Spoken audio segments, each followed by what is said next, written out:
just an awesome software package. It's just really easy to use. It's intuitive. So that's me. And I'm clearly insane. And really into Paul Williams, maybe? I found this picture and I don't understand it at all. I don't know what's happening. Clearly on a bus, but I think it's the bus to the insane asylum. I think they're just like, he's done. He's not, this isn't normal. That's kind of the theme of my presentation, actually, is how I wasn't a normal child. Okay, so first of all, I had a Cabbage Patch Kid doll. Not only did I have a Cabbage Patch Kid doll, but we dressed alike on purpose. Yeah, but the thing is, I don't know if you guys are familiar with Cabbage Patch Kid dolls, but there's a small amount of adoption paperwork that you have to complete when you get a doll. And they give you their birth name, and mine's name was Abraham Eugene, and he had curly hair and glasses. So like I was pretty sure that he was born Jewish, and then before he was put up for adoption. And like we're secular Lutherans, like I didn't know how to raise. I want to honor his heritage, you know, but I don't know anything about it. I mean, like in my family, like as Jewish as we get is like we enjoy Billy Crystal movies. That didn't seem like it was the proper way to raise a child. And like, you know, and it's just questions that somebody the age that I am there should not have to deal with. Like, when the time comes, are we going to be able to bury him in a Jewish cemetery? Because he does have that tattoo of Xavier Roberts' name on his butt. So, and like, you know, like, do we keep kosher? I don't know. Circumcision wasn't a problem. Luckily, it looked like somebody had already gotten to that, maybe gone a little bit overboard, because he didn't have any junk at all. So anyway, I took Abe. I didn't change his name. I let him keep his name and his heritage. And we would go everywhere together. And we dress like this. This picture is in here because that's my grandpa Ed and his grandchildren. And like, you could just see the love emanating off of him for the athletic grandchildren. and then it's like, oh yeah, Max, get in there too. Max, get in the picture also. Do you have to bring Abe with you? Like, my grandpa would be like, let's watch the game, guys. And I'm like, oh, okay, you know, Abe's got Hebrew school and he's got the Torah portion. Like, the only reason I'm wearing a baseball cap, I didn't play. The only reason I'm wearing it is because Abe wears one. That's not even an athletic team. That's the software company that my mother worked for. Yeah, go. Fiscal quarter 06. Yeah, so I didn't really fit in. I don't know if you can tell by this picture, I'm Cub Scout, but look at this, like, roughneck, gap-tooth, like, trailer park troop, and then there's me. Like, I don't even know how to wear the hat. I can't even do it. So these people, these are clearly not my people.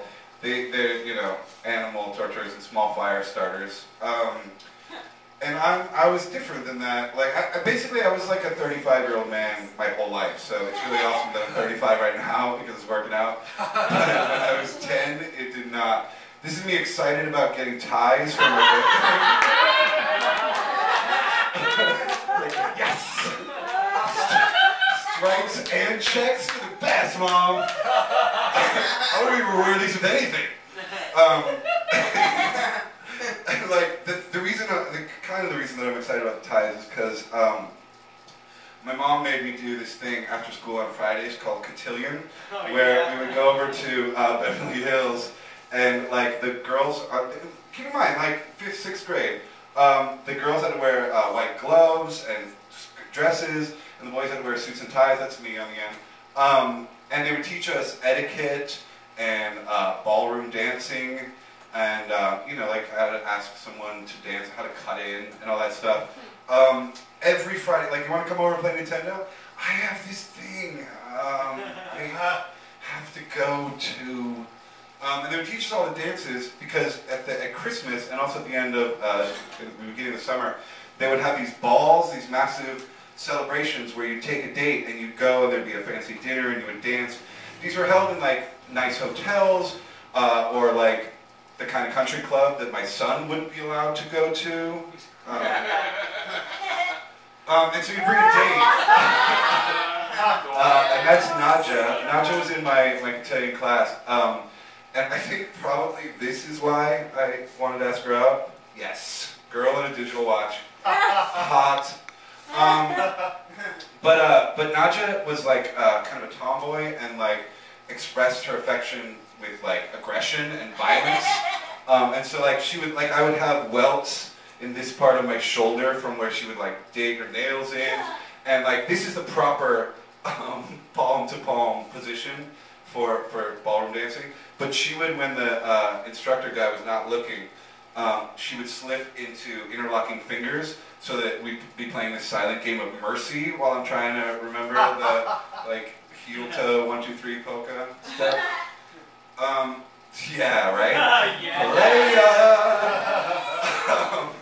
Yeah, still got it. Yeah, I think that's fun. Here we go. Woo! Right? You guys backing out? Oh, doing a little promenade. That's probably the cha-cha. Moving over inside and then outside. Got another one of those. Whoa, crossover step. Very complicated. Very complicated.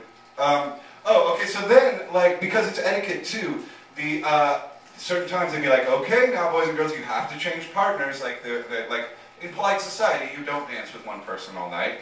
You ask someone else to dance. You make friends. And so, but I was there with Nadja, and so I danced with this nice girl in a red dress, and this one I really like because it showcases my booty, right? Like, clearly, I'm doing something with my hips.